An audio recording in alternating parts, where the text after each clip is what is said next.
السلام علیکم۔ پروگرام حاصل مطالعہ کے ساتھ ندا نعیم۔ آج کی تحریر کا عنوان ہے عظیم ترین رہبر۔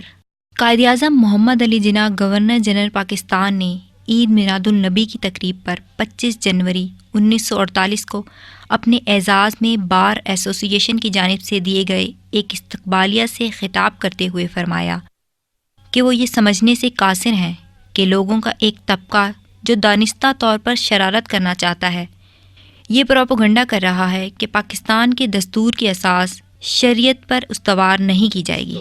قائد اعظم نے فرمایا، آج بھی اسلامی اصولوں کا زندگی پر اسی طرح اطلاق ہوتا ہے جس طرح 1300 برس پیشتر ہوتا تھا۔ گورنر جنرل پاکستان نے فرمایا کہ جو لوگ گمراہ ہو گئے میں انہیں بتا دینا چاہتا ہوں کہ کچھ لوگ اس پروپیگنڈے سے گمراہ ہو گئے ہیں کہ صرف مسلموں بلکہ غیر مسلموں کو بھی خوفزدہ ہونے کی کوئی ضرورت نہیں۔ اسلام اور اس کے اعلیٰ نصب العین نے جمہوریت کا سبق پڑھایا ہے۔ اسلام نے ہر شخص کو مساوات، عدل و انصاف کا درس دیا ہے۔ کسی کو جمہوریت، مساوات اور حریت سے خوفزدہ ہونے کی کیا ضرورت ہے جبکہ وہ دیانت کے اعلیٰ ترین معیار پر مبنی ہو اور اس کی بنیاد ہر شخص کے لیے انصاف اور عدل پر رکھی گئی ہو۔ قائد اعظم محمد علی جناح نے فرمایا، ہمیں اس پاکستان کا آئندہ دستور بنا لینے دیجیے۔ ہم یہ بتائیں گے کہ ہم اسے ساری دنیا کو دکھائیں گے۔ صوبائی عصبیت کے بارے میں گورنر جنرل پاکستان نے فرمایا کہ یہ ایک بیماری ہے اور ایک لعنت۔ انہوں نے فرمایا، میں چاہتا ہوں کہ مسلمان صوبائی عصبیت کی بیماری سے چھٹکارا پا لیں۔ ایک قوم جب تک کہ وہ ایک صف میں نہ چلے کبھی ترقی نہیں کر سکتی۔ ہم سب پاکستانی اور مملکت کے شہری ہیں اور ہمیں مملکت کے لیے خدمت، ایثار اور زندگی کا نذرانہ پیش کرنا چاہیے تاکہ ہم اسے دنیا کی عالی شان اور خود مختار مملکت بنا سکیں۔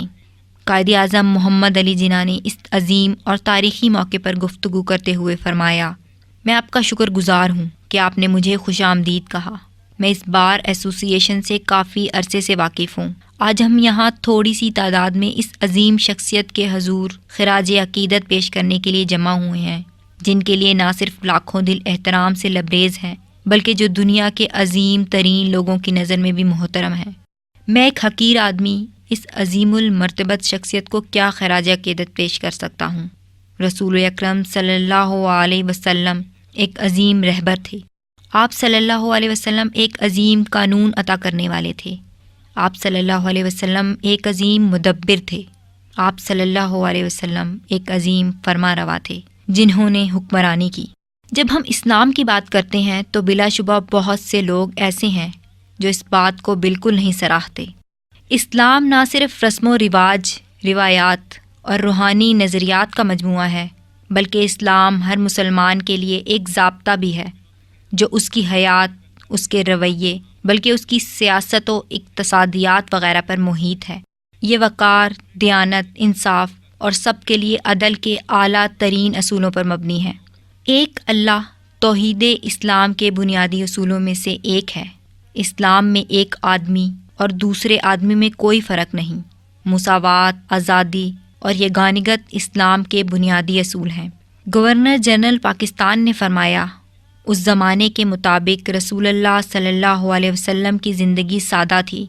تاجر کی حیثیت سے لے کر فرما روا کی حیثیت تک آپ صلی اللہ علیہ وسلم نے جس چیز میں بھی ہاتھ ڈالا کامیابی نے آپ کے قدم چومے۔ رسول اکرم صلی اللہ علیہ وسلم عظیم ترین انسان تھے جس کا چشم عالم نے کبھی آپ صلی اللہ علیہ وسلم سے پہلے نظارہ نہیں کیا۔ 1300 سال گزرے کہ آپ صلی اللہ علیہ وسلم نے جمہوریت کی بنیاد ڈالی۔